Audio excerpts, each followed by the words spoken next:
মহাকাশে শব্দ শোনা যায় না কেন? রহস্যের গল্প। একটা শান্ত রাত। আকাশে হাজারো তারা জ্বলছে। ছোট্ট রাহুল ছাদের ওপর দাঁড়িয়ে আকাশের দিকে তাকিয়েছিল। হঠাৎ সে বাবাকে জিজ্ঞেস করল, বাবা, এত বড় মহাকাশে যদি বিস্ফোরণ হয়, তাহলে আমরা শব্দ শুনতে পাই না কেন? বাবা মুচকি হেসে বললেন, চল, আজ তোমাকে একটা গল্প বলি। রাহুল চোখ বড় বড় করে বাবার পাশে বসে পড়ল। অনেক বছর আগে একজন মহাকাশচারী ছিল, তার নাম অর্ণব। সে প্রথমবার মহাকাশে গিয়েছিল।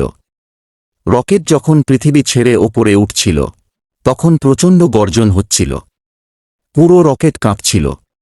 অর্ণবের মনে হচ্ছিল যেন আকাশ ভেঙে পড়বে। কিন্তু কিছুক্ষণ পর রকেট পৃথিবীর বায়ুমণ্ডল পেরিয়ে মহাকাশে পৌঁছাল। আর তখনই ঘটল অদ্ভুত ঘটনা। সবকিছু হঠাৎ একেবারে নীরব হয়ে গেল। অর্ণব অবাক হয়ে চারদিকে তাকাল। জানালার বাইরে বিশাল মহাকাশ। দূরে জ্বলজ্বল করছে তারা, কিন্তু কোথাও কোনো শব্দ নেই। না বাতাসের আওয়াজ, না ঝড়ের শব্দ, না বিস্ফোরণের গর্জন। সে রেডিওতে পৃথিবীতে বার্তা পাঠাল, এখানে সবকিছু এত চুপচাপ কেন? পৃথিবী থেকে উত্তর এল, কারণ মহাকাশ প্রায় সম্পূর্ণ শূন্য। বাবা একটু থেমে রাহুলকে বললেন, শব্দ আসলে কি জানো?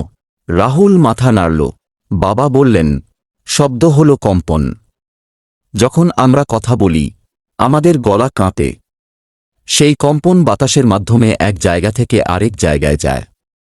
তারপর আমাদের কানে পৌঁছে আমরা শব্দ শুনি। তিনি হাততালি দিলেন। ঠাস, এই শব্দটা তুমি শুনতে পাচ্ছ, কারণ আমাদের চারপাশে বাতাস আছে। কিন্তু মহাকাশে বাতাস নেই বললেই চলে। তাই কম্পন চলার পথ পায় না। রাহুল জিজ্ঞেস করল, তাহলে মহাকাশচারীরা কি একে অপরের কথা শুনতে পায় না? বাবা বললেন, পায়, তবে বাতাস দিয়ে নয়। তাদের হেলমেটের ভেতরে বাতাস থাকে। আর তারা রেডিও তরঙ্গ ব্যবহার করে কথা বলে। তারপর বাবা আরেকটা কল্পনার গল্প শুরু করলেন। ধরো, মহাকাশে দুটি মহাকাশযান পাশাপাশি ভাসছে। একটিতে হঠাৎ বড় বিস্ফোরণ হল।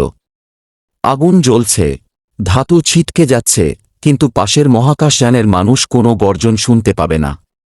সে শুধু বিস্ফোরণটা দেখতে পাবে। কেমন অদ্ভুত, তাই না? রাহুল আকাশের দিকে তাকিয়ে ফিসফিস করে বলল, মানে মহাকাশ আসলে নীরব?